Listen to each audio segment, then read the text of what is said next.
Bismillahirrahmanirrahim. Assalamualaikum warahmatullahi wabarakatuh. Waalaikumsalam warahmatullahi wabarakatuh. Mohon izin kepada Bapak Kepala Dinas, Bapak Sekdis, Ibu Kasih. Saya di sini diundang oleh Bapak Abdullah untuk memberikan, ya mungkin di sini sharing. Saya di sini bukan pakar, tetapi sharing di mana saya sudah di tahun 2003 dari SD Batu Tulis menangani anak berkebutuhan khusus. Dan sekarang di Perwira lebih banyak lagi. Di mana SD Batu Tulis 2, Perwira dan Semerin 6 adalah sebagai perintis yang memang sudah ditunjuk dari 2003 sampai sekarang.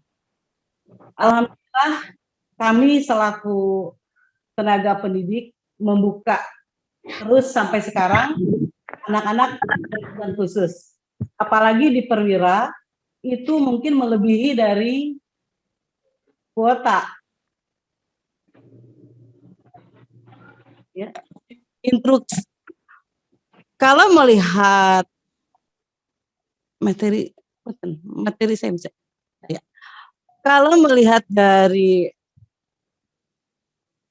peraturan ya wali kota ya, itu hanya 2 setiap sekolah.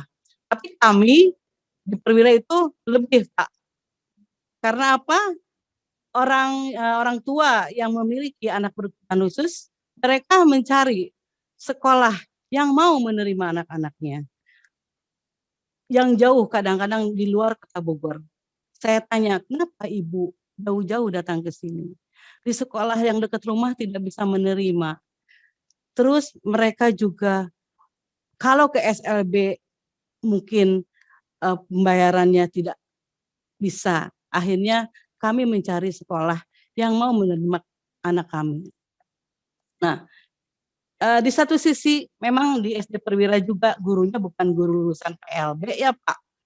Hanya lulusan S1 umum, sarjana pendidikan. Karena seiring waktu dan hati yang memang ingin bergerak untuk melayani anak-anak berkebutuhan khusus, alhamdulillah mereka jadi terbiasa. Walaupun mungkin ilmu PLB-nya tidak ada, tapi karena terbiasa ilmunya datang sendiri. Bagaimana cara menangani anak yang autis? Bagaimana cara menangani anak yang Down syndrome? Bagaimana menangani anak yang hambatan dalam belajarnya? Karena saking bertemu dan memang itu harus kami layani, titik-titik mana sih ini anak biasanya yang harus supaya jadi moodnya enak gitu, tidak mengganggu ke temannya. Kami pertama bekerja sama dengan orang tua. Orang tua pertama harus paham dulu apa dan siapa anak ini.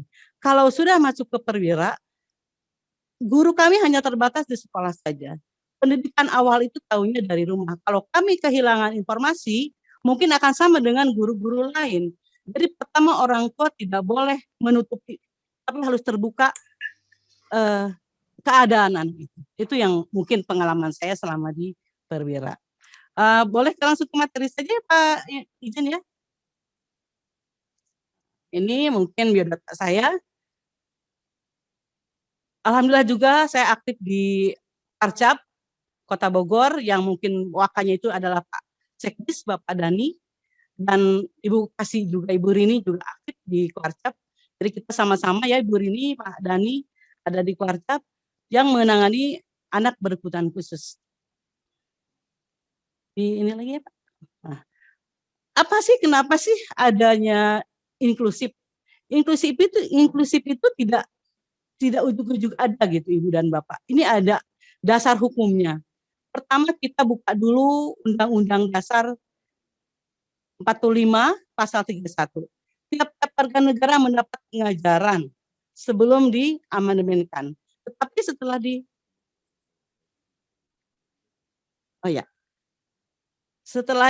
setelah diamandemenkan menjadi tiap-tiap warga negara berhak mendapat pendidikan.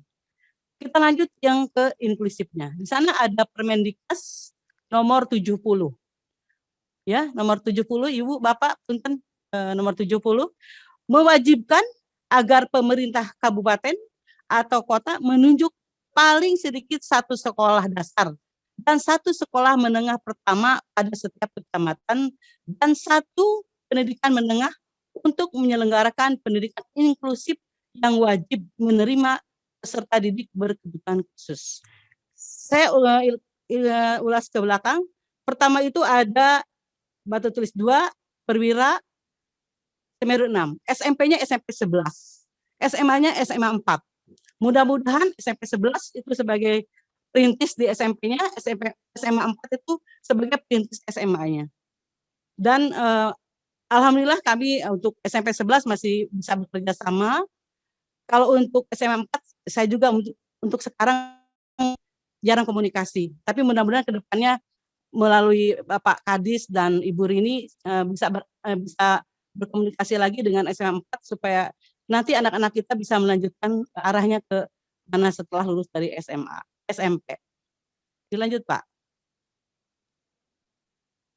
Nah, ada juga Undang-Undang Nomor 8 tahun 2016 tentang penyandang disabilitas. Nah, 2016 turun lagi Peraturan Pemerintah Nomor 13 tahun 2020 ini yang terbaru tentang akomodasi yang layak untuk peserta didik disabilitas. Ini di pasal 5 Peraturan Pemerintah Nomor 13 tahun 2020 menyatakan bahwa salah satu pemberian fasilitas akomodasi yang layak oleh pemerintah adalah penyiapan dan penyediaan pendidik dan tenaga kependidikan. Ada 3 cara yang akan dilakukan oleh pemerintah dalam menyiapkan penyiapan ke pendidik dan ketenaga pendidikan itu, yaitu 1. Pemberian mata kuliah pendidikan inklusif dalam program pendidikan. Berikutnya penyediaan guru pendidikan khusus pada lembaga penyelenggara pendidikan yang menerima difabel. Berikutnya penyelenggara pelatihan bagi pendidik dan tenaga kependidikan. Mudah-mudahan ini bisa terrealisasi semuanya di Indonesia. Lanjut, Pak. 5. Keputusan Kepala Dinas Pendidikan Provinsi Jawa Barat nomor 421.9/16173 Sekretaris Distrik. Nah, ini yang perwira dapatkan. Berikutnya tentang penetapan sekolah penyelenggara pendidikan inklusif di Jawa Barat. Nomor 6, Peraturan Wali Kota Bogor tentang layanan inklusif nomor 70 tahun 2017. Alhamdulillah Pak Wali begitu care-nya kepada anak-anak berkebutuhan khusus sehingga muncullah Peraturan Wali Kota. Di mana di Kota Bogor sudah dibuat Pokja sudah dibentuk, tapi sepertinya belum bisa maksimal.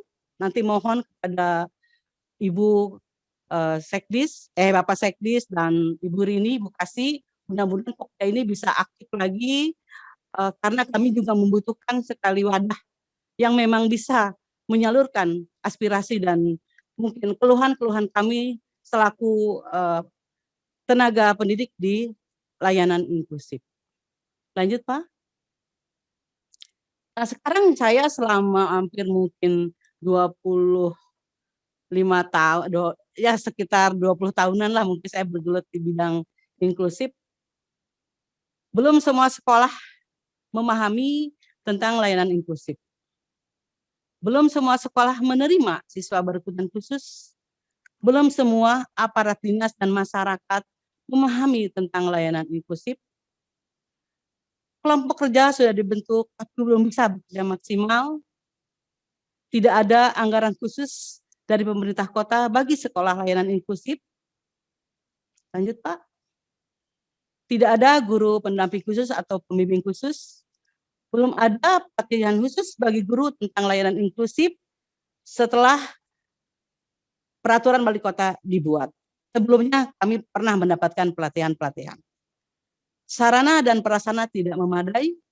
Di tempat umum belum semua lingkungan ramah terhadap disabilitas. Belum ada sanksi bagi sekolah yang menolak siswa berkebutuhan khusus. Belum tersedianya klinik tumbuh kembang anak di setiap puskesmas. Belum tersedianya layanan terapis di setiap puskesmas. Itu mungkin permasalahan yang saya temukan, yang saya rasakan selama saya berada di dunianya anak-anak berkebutuhan khusus atau di sekolah layanan inklusif. Dilanjut, Pak. Nah, ini mungkin ini sedikit gambaran apa sih itu anak ABK atau berkebutuhan khusus. Pengertian anak berkebutuhan khusus, ini ada Kalahan dan Kaufman 2003, mendefinisikan anak berkebutuhan khusus adalah mereka yang membutuhkan pendidikan khusus dan pelayanan-pelayanan terkait untuk merealisasikan potensi keseluruhan mereka. Dilanjut, Pak. Ford 2006, anak dengan karakteristik khusus yang berbeda dengan anak pada umumnya tanpa selalu menunjukkan ketidakmampuan mental, emosi, atau fisik. Ini adalah juga pendapat dari Dameria Still Jordan 2007 mendefinisikan anak dengan kebutuhan khusus dalam statusnya sebagai pelajar. Menurut mereka, anak dengan kebutuhan khusus adalah anak yang memiliki keterbatasan dan keterbatasan tersebut mempengaruhi cara belajarnya. Dilanjut, Pak. Permendiknas nomor 70 tahun 2009 pasal 3 ayat 1 yang disebutkan anak berkebutuhan khusus antara lain tunanetra, tunarungu, tunawicara, tunagrahita, tunadaksa, tunalaras, berkesulitan belajar, lamban belajar, autis, memiliki gangguan motorik, menjadi korban penyalahgunaan narkoba, obat terlarang, dan adiktif lainnya, memiliki kelainan lainnya, dan tuna ganda. Lanjut, Pak. Nah, di sekolah kami, SD Perwira itu apa saja sih yang sudah saya lakukan dengan teman-teman guru di sana? Pertama, kami bekerja sama dengan Dinas Pendidikan. Kedua, dengan SLB, di sana ada resource center, juga dengan puskesmas, ada juga dengan klinik tumbuh kembang anak, yaitu adanya di Marzuki Mahdi, di mana kalau anak-anak yang mau masuk ke Perwira, saya anjurkan untuk membawa hasil tes psikolog.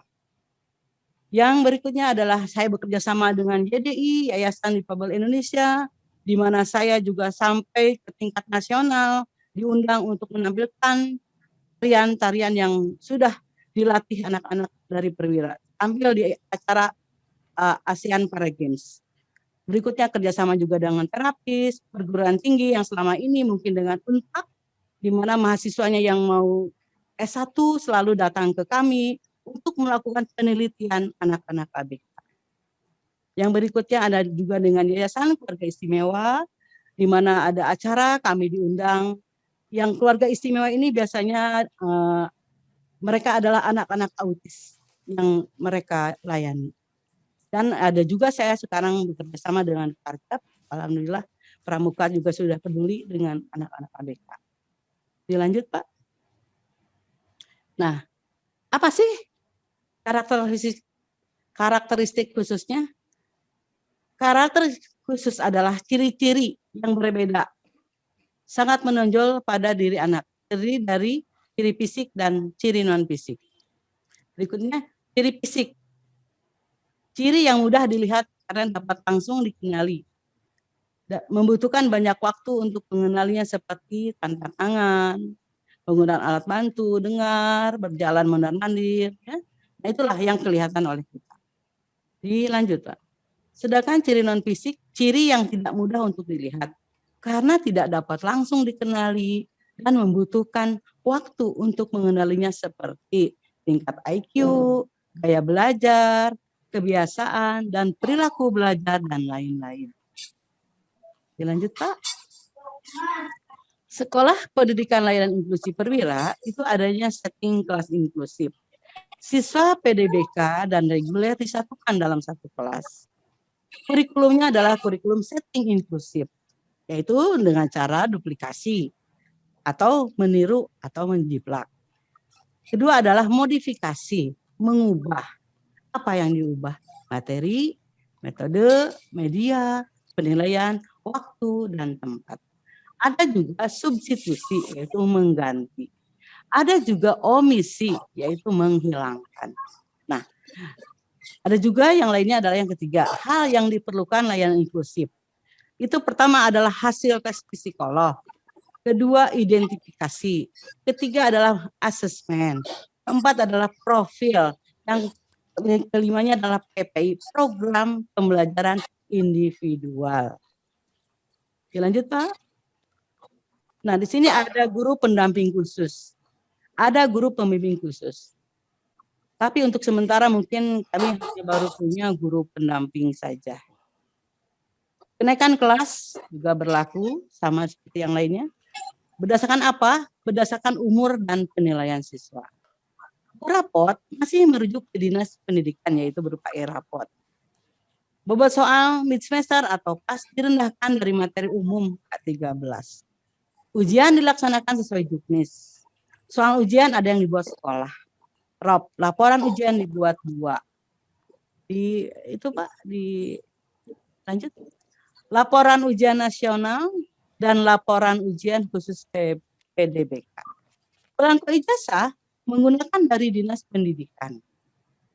Siswa ABK yang akan daftar ke SMP melampirkan surat keterangan PDBK dari sekolah dan hasil tes psikolog terbaru. Berikutnya, nah, di kami untuk akademik mungkin tidak bisa mencapai 100%. Jadi kami itu di Perwira lebih banyak itu non akademiknya yang kami tingkatkan, mulai dari kesenian, keterampilan, dan bakat-bakat apa sih yang bisa kita gali untuk anak-anak ABK ini. Dilanjut Pak. Nah, keberhasilan siswa ABK juga mereka tampil di depan Bapak Wali Kota, juga apabila ada tamu-tamu undangan kami tampilkan. Jadi mereka harus bisa berbaur dengan masyarakat umum, tidak lagi merasa minder. Orang tua juga sama, mereka harus lebih bangga punya anak-anak istimewa ini. Belum tentu semua orang tua siap, belum tentu semua orang tua sanggup melayani anak-anak berkebutuhan khusus. Tetapi dengan cara berbaur, cara kami menyatukan mereka dengan masyarakat umum, inilah, tonjolkanlah kemampuan-kemampuan yang mereka miliki. Thank you. Dilanjut mungkin masih ada apa? Nah, jadi kami sebagai pelaku pendidik di SD Perwira itu mungkin gambaran selama saya 2015 sampai sekarang ada di Perwira. Alhamdulillah wali kota juga sudah datang sehingga terciptalah atau pengakuan bahwa ibu wali kota itu adalah mengakui sebagai dicanangkan sebagai ibu dari anak-anak, dan kami pun sampai hari ini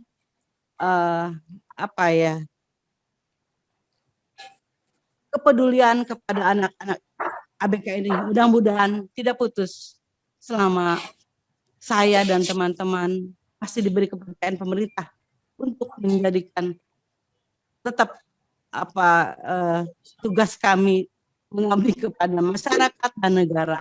Apa yang kami berikan itulah mungkin aksinya. Kalau di Perwira murid kami 127, dengan guru hanya sekarang 6, berkebutuhan ada 65 Pak Abdullah, dan tidak punya guru pendamping khususnya, tidak punya ruangan juga khususnya, tetapi kami alhamdulillah tetap bisa bersinergi antara komite, pihak sekolah dan orang tua, dan dinas pendidikan. Mudah-mudahan dengan informasi ini bisa ya sedikit banyak merubah, dengan Pak Abdullah juga membuka, ini bisa merubah dunia inklusif di Kota Bogor menjadi lebih baik. Itu yang saya harapkan. Kepedulian pemerintah lebih baik, lebih peduli lagi. Itu saja. Terima kasih. Mungkin apa masih ada, mangga saya bisa berbaginya mungkin sudah menyampaikan. Teman-teman, Bapak dan Ibu, barangkali kalau ada yang ingin ditanyakan ke Ibu Neneng, silakan langsung saja Ya kita sifatnya talk show, 2 atau 3 pertanyaan, silakan bisa langsung diajukan. Bu Neneng, Bu. Pak Ade. Ya, Bu Neneng Nuraini, silakan. Iya. Sebentar Bu Neneng, ini saya ucapkan selamat datang untuk Profesor Dr. Haji Muhammad tentang MA yang Oh ya. Alhamdulillah. Selamat datang. Sami saya Wilujeng Seang. Alhamdulillah. Alhamdulillah. Angga, Bu Neneng Nuraini. Bismillahirrahmanirrahim. Assalamualaikum warahmatullahi wabarakatuh. Waalaikumsalam warahmatullahi wabarakatuh. Terima kasih kesempatan yang diberikan. Saya dapat ilmu banyak sekali. Alhamdulillah. Terima kasih kepada Bapak, Ibu narasumber yang telah melengkapi kepenasaran saya ini dari ilmu yang diberikan. Yang ingin saya tanyakan hanya satu.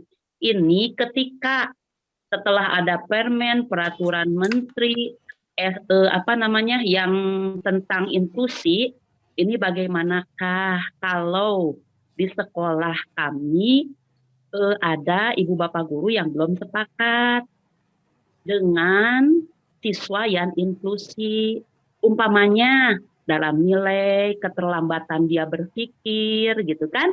Kalau orang lain mah mengerjakan soal udah 10, dia mah 1 juga meni susah, harus diliatin gitu. Iya. Menulisnya. Nah, kadang-kadang yang lain itu gregeten gitu ya. Jadi aduh, gimana sih Bu Neneng, iya anak teh, udah gitu kan.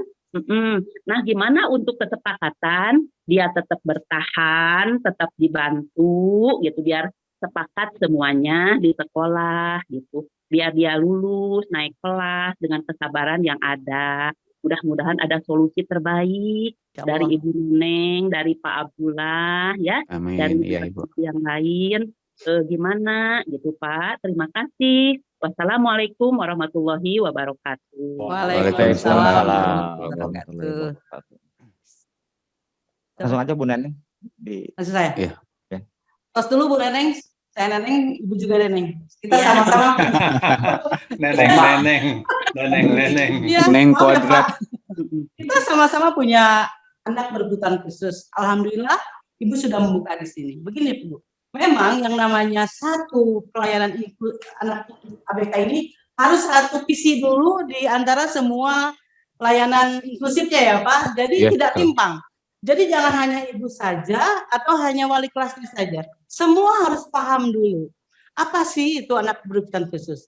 Kenaikan kelasnya juga bukan berdasarkan nilai, tetapi berdasarkan usia. Di kami itu kelas 6 ada yang umur hampir 17 tahun. Walaupun membacanya mungkin masih membaca sederhana. Kenapa naik terus? Di perwira budak bisa baca secara akademis kurikulumnya. Kami berdasarkan umur, itu kuncinya. Setelah itu, apalagi nilainya? Untuk ABK punya nilai sendiri, KKM-nya jangan disamakan dengan yang reguler. Jadi KKM untuk ABK ini, dia sendiri Bu. Jadi jangan membanding dengan anak yang reguler lain. Ibu akan ribu.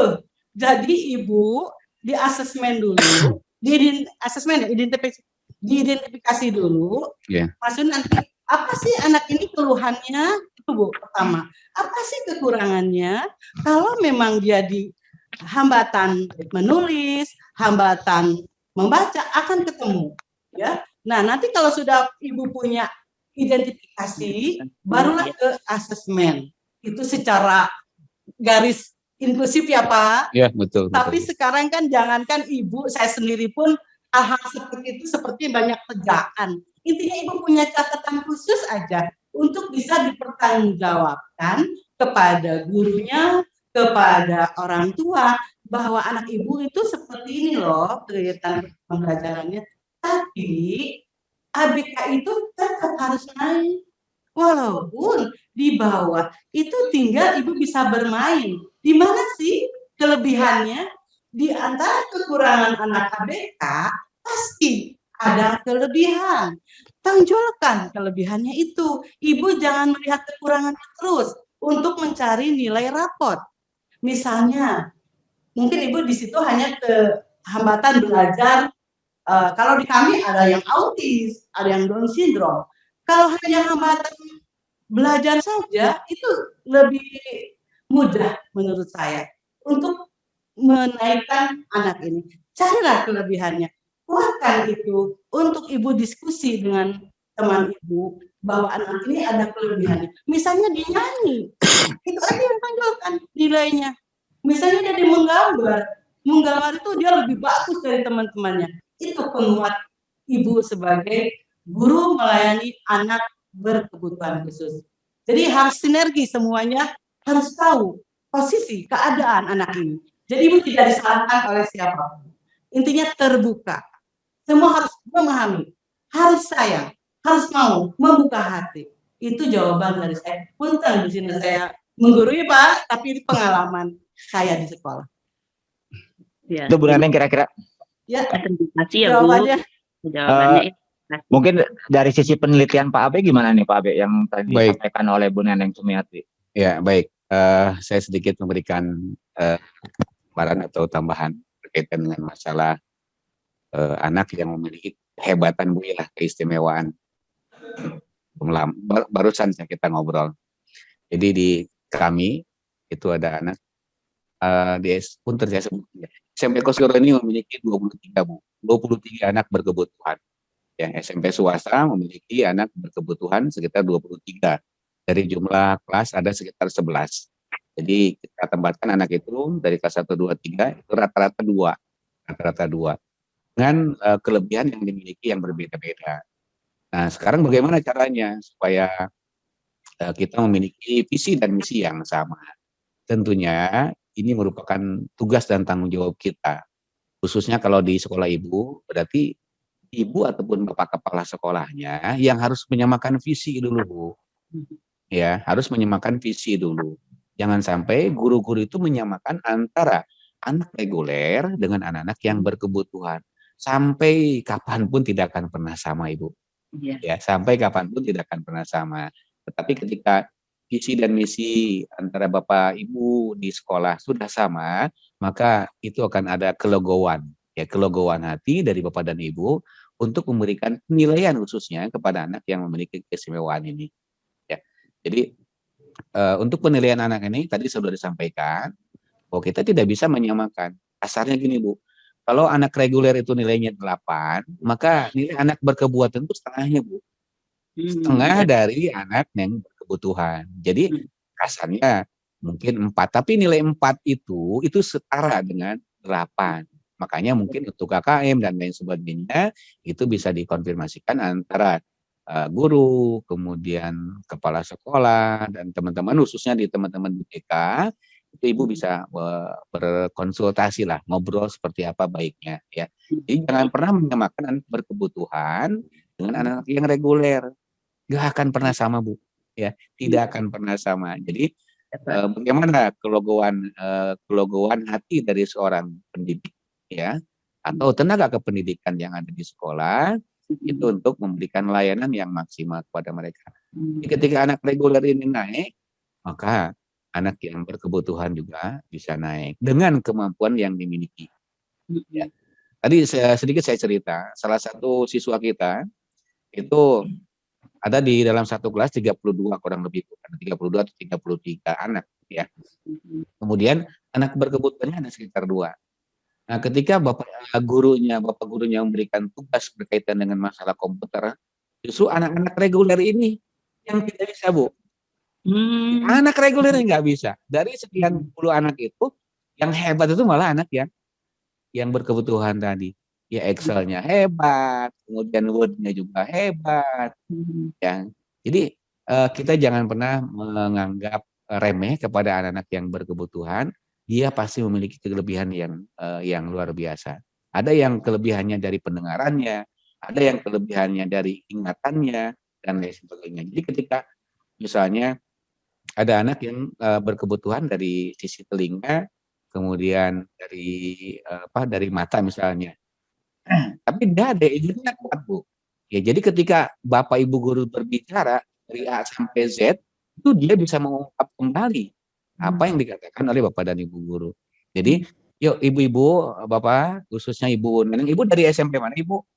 Saya dari SMP Negeri 5. Oh, dari SMP Negeri 5. Kita samakan dulu, Bu. Bu, itu yang saya ceritakan tadi, Bu. Bu Iya, Sahnaz itu, iya, Ibu Sahnaz itu kan bawanya dari SMP 5, Bu. iya. Saya guru Iya. BK-nya dulu. Nah, Ibu Saya guru itu kan BK. luar biasa kan? Iya, Luar biasa. luar biasa, Anak Bu. itu, iya, Sekarang hampir guru setiap jadi hari ya. pendidikan. Bahkan hampir setiap hari, setiap minggu anak itu dipanggil oleh grup BK, Bu ya. Iya kan? Iya, cerita. Tetapi ternyata Bowo itu mampu menciptakan atau membuat novel itu dalam bahasa Inggris, Bu. Yang ceritanya sudah keluar angkasa. Iya. Nah, waktu itu Bu Arni kepala sekolahnya, Bu ya. Bu Arni ya, Bu Iya, Arni. Bu Arni. Itu luar biasa, Ibu. Jadi ternyata Ibu Sanas, orang tua dari Bowo ini tidak putus asa, Bu. Ya terus bahkan satu kebanggaan buat SMP 5 dan satu kebanggaan buat saya karena Bowo itu lulus dari paket C dari saya, Bu. Oh, Iya, iya. Dia bisa jadi pembicara pada mahasiswa S2. iya. Itu luar biasa. Kemudian dia masuk dalam jajaran penulis internasional, Bu. Pertemuannya di Bali 2 minggu gitu, dengan mamahnya ke Bali, ya. Bertemu seluruh penulis internasional di Bali kurang lebih sekitar 2 minggu, ya. Ini sangat luar biasa. Jadi kadang-kadang teman-teman kita melihat hanya kekurangan-kekurangan saja ya. Iya. Iya, padahal kita yang normal aja belum tentu kita memiliki kelebihan. Iya, tapi kita melihat anak-anak yang berkebutuhan hanya dilihat kekurangannya. Ya, kita tidak sabar menghadapi mereka. Ibu, mungkin jawaban dari saya. Mudah-mudahan Ibu nggak puas, Ibu. Nanti kita bisa konsultasi. Insya Allah saya ke SMP 5, Bu. Iya, mangga diantos sudah, baik, Pak. Bu. Terima kasih, Pak Abdullah, mangga. Ya. Terima kasih. Iya baik, Pak Abe di sini juga ada pertanyaan nih. Ini kayaknya ini aktual sekali nih. Ini mengenai masalah nilai untuk dituangkan di dalam rapot khusus untuk buat anak ABK. Dari Pak Ahmad Komara SMP, ketika kita menginput nilai rapot yang di bawah KKM, maka di e-rapot itu akan dinilai kurang untuk PDBK. Nah, maka nilai KKM-nya tidak akan tercapai ya untuk mempergunakan e-rapot. Nah, menilik dari permasalahan ya di lapangan untuk penilaian rapot itu sendiri bagaimana nih, baik Bu Neneng ataupun Pak Abe yang selama ini sudah menerima ABK. Silakan Pak. Baik, sedikit saya berikan gambaran untuk Pak Komara ya. Ya, Pak Ahmad Komara dengan Pak Ahmad Komara dengan Widi. Ibu Widi. Baik, Bu Wido. Bu, ya. Baik, saya sedikit berikan gambaran. Bapak Ibu, sesuai dengan Permendiknas nomor 70, ada 2 kurikulum yang bisa diterapkan. Yang pertama, kurikulum nasional. Ya, yang kedua, kurikulum di bawah nasional atau kurikulum sekolah. Jadi, ketika anak berkebutuhan menggunakan kurikulum nasional, maka semua aturan memang menggunakan aturan nasional. Tetapi ketika sekolah menerapkan kurikulum sekolah, dari mulai ulangan, rapot, dan lain sebagainya, maka semuanya ada pada kebijakan di sekolah tersebut. Ya wajar ketika Bapak Ibu mengupdate nilai ke e-rapot, kemudian hasilnya di bawah KKM, ya tidak akan pernah tercapai. Ya makanya anak ini memang harus keluar dari sistem e-rapot tadi. Makanya menggunakanlah kurikulum yang dipergunakan oleh sekolah. Jangan menggunakan kurikulum nasional. Ya, sehingga apa? Sehingga kebijakan penilaian dan lain sebagainya ada pada sekolah. Termasuk juga masalah rapot, Bapak Ibu. Rapot, kemudian ijazah. Nah, anak-anak yang berkebutuhan ini sebenarnya kan harusnya itu tidak menggunakan rapot dari pemerintah, tetapi menggunakan rapot dari sekolah. Sehingga akan berbeda. Jadi ketika anak ini misalkan dari SD, kemudian akan melanjutkan ke SMP. Nah, ketika orang-orang membawa fotokopian rapot antara satu dengan yang lainnya itu sama, kemudian yang berbeda, kita sudah berasumsi, bahwa anak ini adalah anak berkebutuhan.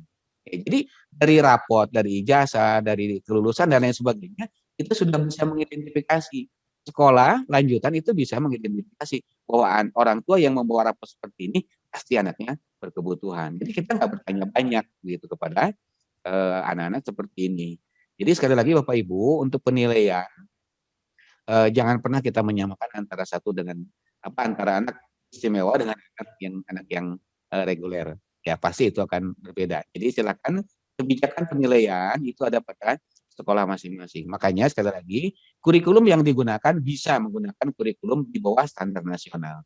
Jadi ada kurikulum nasional, ada kurikulum di bawah standar nasional. Siapa itu? Yaitu kurikulum yang dipakai oleh sekolah penyelenggara pendidikan inklusif. Itu Pak Ade dan ibu-ibu yang bertanya, mohon maaf apabila kurang. Saya yakin pertanyaan jawaban dari saya kurang, sehingga Bapak Ibu masih bisa berkonsultasi. Ini kebetulan ada pakar ini, Prof. Haji Muhammad Entang ini adalah beliau dulu dekan dari UPI Pak ya. Itu pernah jadi dekan di Universitas Indonesia. Nah, kebetulan khusus menangani anak-anak mahasiswa atau calon-calon guru di Papua ya. Baik. Itu Pak Ade, terima kasih. Ya, terima kasih Pak Abdullah. Ini masih ada waktu sisa 5 menit untuk sesi yang kedua, pemateri yang kedua. Enggak, dari Pak Januar nih. Pak Januar langsung saja sampaikan ke narasumber permasalahannya. Pak Januar ada? Pak Januar Ahmad dari SMA Muhammadiyah 1 Depok nih. Oh, siap. Oke, Assalamualaikum warahmatullahi wabarakatuh. Waalaikumsalam. Assalamualaikum warahmatullahi wabarakatuh.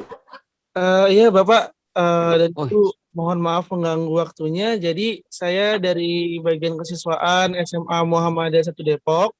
Jadi saya ingin bertanya Bapak dan Ibu, di sekolah saya itu di setiap angkatannya ada anak yang khusus ya.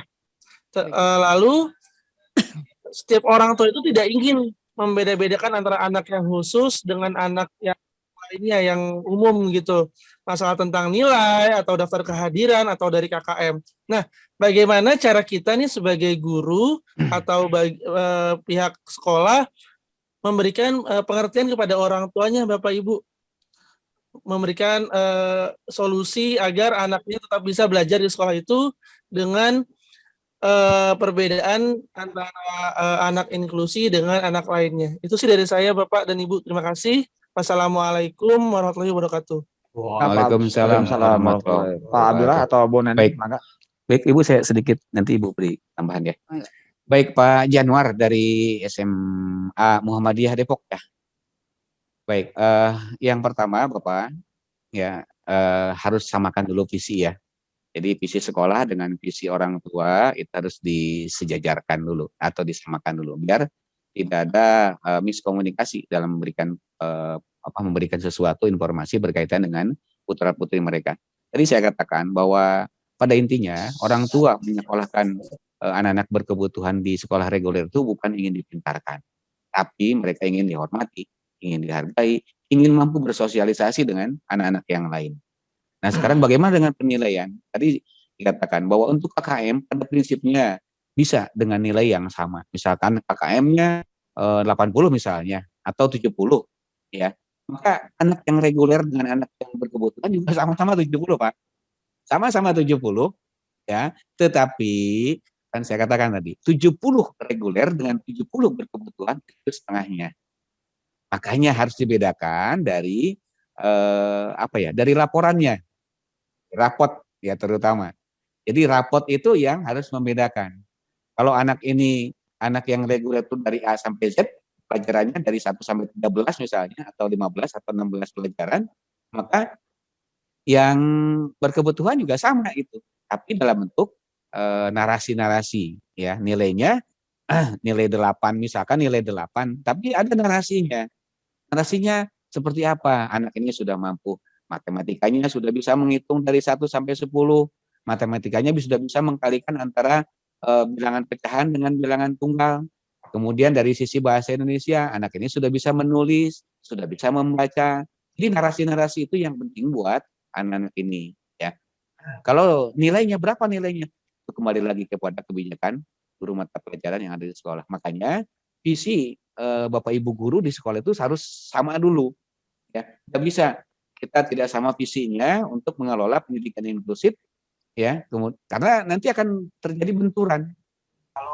Jadi benturan antara guru matematika, guru bahasa Indonesia, guru sejarah dan lain sebagainya akan terjadi benturan kalau tidak disamakan visi mereka. Oleh karena itu samakan dulu visi mereka, ya bersama-sama guru-guru visi-visi dari Bapak Ibu guru serta kepala sekolah bagaimana pengelolaan pendidikan inklusif itu yang baik dan benar yang sebenarnya yang harus dilakukan oleh sekolah ya. Itu Pak Januar ya. Jadi samakan dulu visi dulu antara Bapak Ibu guru sekolah dengan orang tua siswa. Terima kasih.